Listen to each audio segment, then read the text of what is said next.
Good morning! Ayan, gagawa po tayo ng ating shake dahil marami po ditong sweet melon na hindi nila nakain at lalagyan natin ng mangga. Ayan. At ito ang ating sweet. Huwag natin lalagyan ng asukal. At itong ating gatas, fresh milk. Kaya yan, gagawa tayo ng ating shake. Ayan, lagyan na natin ng pistachio. Ito ang ating sweet. Hindi pa tayo maglalagay ng asukal. Ay, baba ka na. Diba?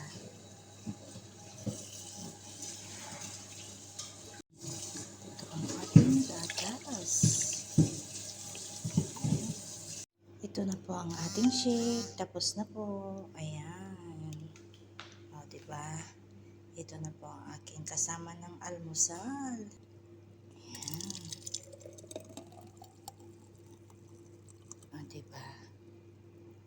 Ito naman isa. Ito ay mango at sweet melon. Yan. Yan na po ang ating finished product. Yan.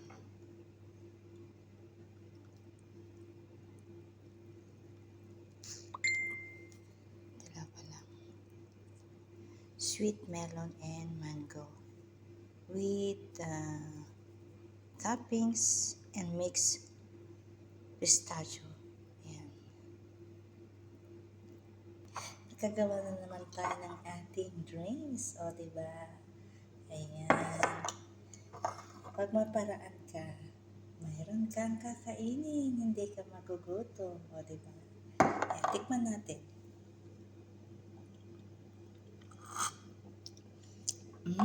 So yummy. Nagmix yung manga at saka sweet melon. At saka hindi tayo naglagay ng asukal. Ang nilagay natin is condensed at saka fresh milk. Kaya lang po. Thank you for watching. Bye-bye.